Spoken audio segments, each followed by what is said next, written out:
you ever wondered why, no matter how many times you read or watch Harry Potter, it never gets old?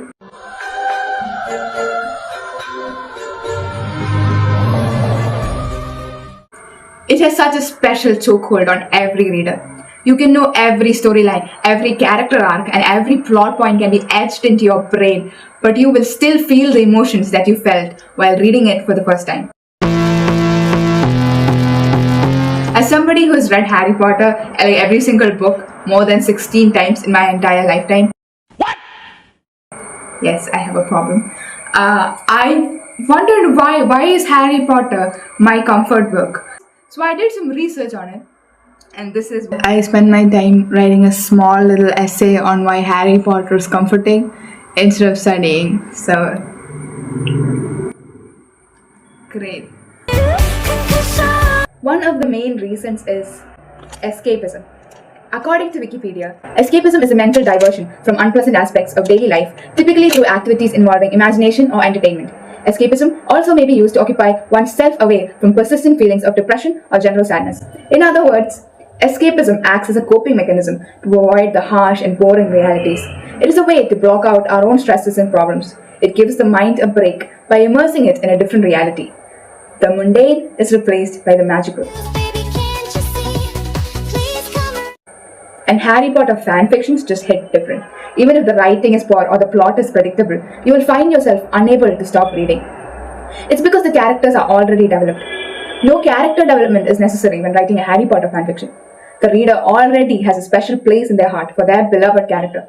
You will also find yourself projecting onto a character that you relate with the most. But why do you have that emotional connection with a piece of fiction?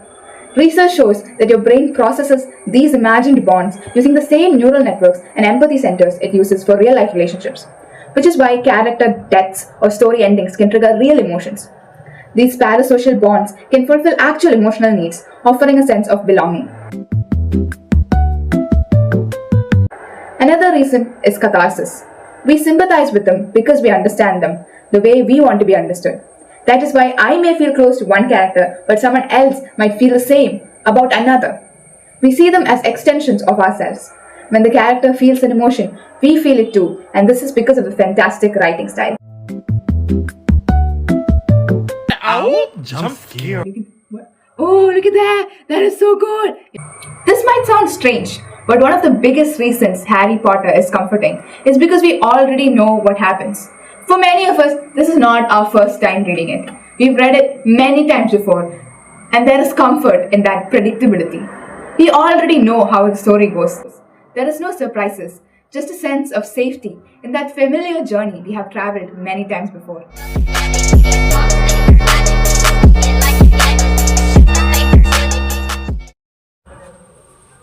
At its heart, Harry Potter really isn't about magic. It's about belonging. Harry starts the story feeling isolated and unwanted. Then he finds people who choose him, not because they're related by blood, but because they care about him. Many readers connect with this idea, the belief that somewhere out there are people who will accept you for who you are. It's the same sense of optimism that we get from the storyline. How they did end up succeeding in the end gives us hope. Because in reality, no matter how hard you try, the end isn't guaranteed. But in the world of Harry Potter, it is.